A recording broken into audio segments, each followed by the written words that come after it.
To this now, SOS, Save Our Democracy. The Democratic Alliance has written to several Western countries to raise the alarm about possible interference in the 2024 general election. The official opposition says South Africa's alliances with a number of countries it has called tyrannical is cause for concern. And they're saying the governing ANC might do all it can to cling to power should polls that suggest the party will lose its majority be proved correct. In a letter to the US Foreign Secretary, the DA has asked for support to safeguard the credibility of this year's poll. It's an extraordinary development, and to explain it, Louise Powell is the DA Member of Parliament, but also the Shadow Minister of International Relations and Cooperation, and she joins us now. Emma, thank you so much for your time. As I said in my introduction, this is an extraordinary move by the DA. What prompted it? Morning, thanks for having me. So back in February, the multi-party charter, which as you know is a conglomerate of 11 parties, wrote to the G7 and to the EU, as well as to India, Zambia and Argentina, requesting that international observers, or increased contingents of international observers, resources to bolster the deployment of additional domestic observers, and the capacitation of a civil society be provided by these nations to safeguard and ensure that our election is free and fair. And so the Democratic Alliance has appealed to the G7, plus a number of other regional blocs, such as the EU, the AU, Zambia, Ghana, was to sharpen the appeal of the multi-party charter. And as you know, with the ANC facing the loss of its majority for the first time, this obviously calls for extremely careful monitoring and scrutiny of the IEC.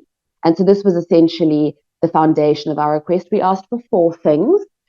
We asked that resources be made available to bolster the deployment of additional independent domestic observers, that more is done to ensure that civil society organizations are provided with the capacity to provide voter education and capacity building for domestic monitors, and that resources be directed into an independent parallel voter tabulation process, obviously run by independent organizations. And then lastly, speaking to your point, we stated that we had noted with increasing alarm the potential for foreign interference in our election by malign actors. We've seen this happening across the world.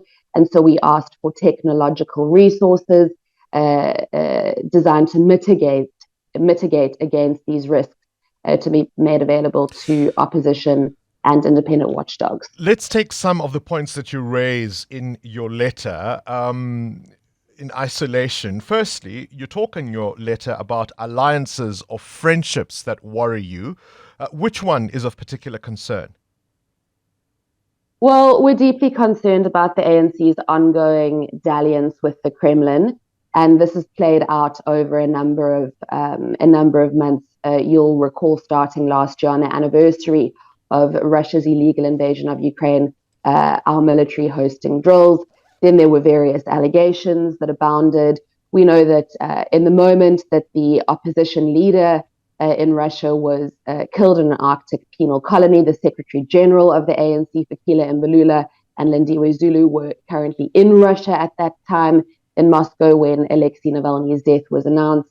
And we're, of course, on social media platforms beginning to see increasing collaborations between these malign actors. And then, of course, there is the issue of MK, which I raised in my letter, which I would be happy to discuss in further detail. I'll come to the MK in a moment, but in terms of the alliances that South Africa is a part of and the countries with which we have friendly relations, is there anything particularly new? Well, we know that via the expanded BRICS Plus grouping, South Africa has made it very clear, and I quote Minister Naledi Pandor, that South Africa's membership within the expanded BRICS group, which of course now includes the theocratic dictatorship of Iran, that the BRICS now seeks to, and I quote, challenge the predominance of global values that have prevailed for many years. And so we see South Africa increasingly drifting into the ambit of regimes that are characterized by terror, oppression, and tyranny, regimes that I term the axis of malign actors like Iran and Russia, who are not invested in propping up stable, free democracies, but rather are invested in promoting destabilization in order to shore up resources for their own domestic interests. And so when we talk about these populist or oppressive or tyrannical regimes,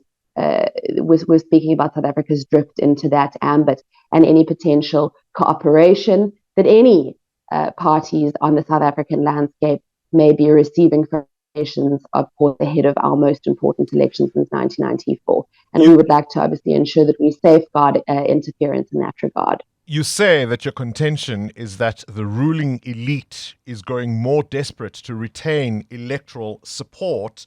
Have you got any evidence of the possible interference you imply? So I think there's a raft of evidence. I mean, one just needs to go and take a deep dive onto some of the echo chambers that exist on X, where those accounts are coming from, how those accounts are being repurposed, the kind of content that they're producing. MK produced a deep fake yesterday with a video of Donald Trump with a fake voice overlay, where Donald Trump was purporting to tell the nation and the people of South Africa that it was in their interest to vote for the MK party.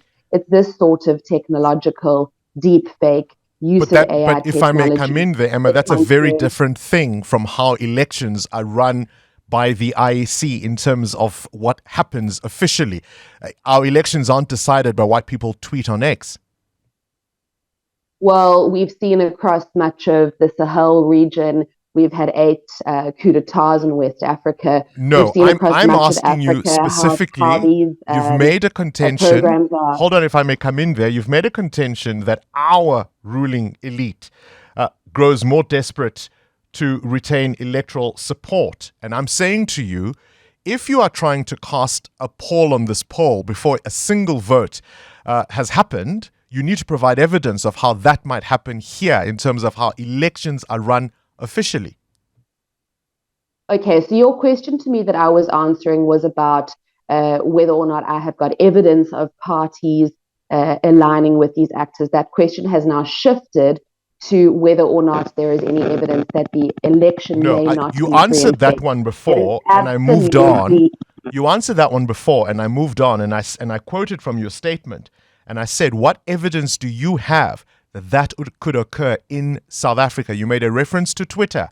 I then said, our elections are not run based on what people tweet on X. I need evidence from you as to how this might happen in South Africa today. Yes, absolutely. And in answering that question, I spoke about the way in which technological resources, social media, echo chamber, WhatsApp groups, deep fakes can be used to negatively influence election outcomes. Now, if you are asking a question in terms of the ability of the IEC to ensure a free and fair election, we absolutely have full faith in the ability of the IEC to conduct a free and fair election. However, it is a standard practice throughout the world for opposition parties to invite international observers and monitors to make sure that there are boots on the ground, that there is domestic capacity to ensure that monitoring occurs throughout the country. Now, let me just put this into perspective. South Africa has got roughly 23,500 voting districts, or VDs. Now, it is not possible for any single party to ensure that there are election monitors and observers and party agents, all of those 23,000 stations from a party perspective. So what we need to do is ensure that civil society fills that gap and that they are capacitated to ensure that domestic observers are capacitated to monitor the processes at each of those VDs. Now, let me give you an example of how irregularities or mistakes can occur at the very granular level. This is not to cast any aspersion on the IEC at a structural level. We have full faith in the IEC. They have always ensured that our elections are free and fair.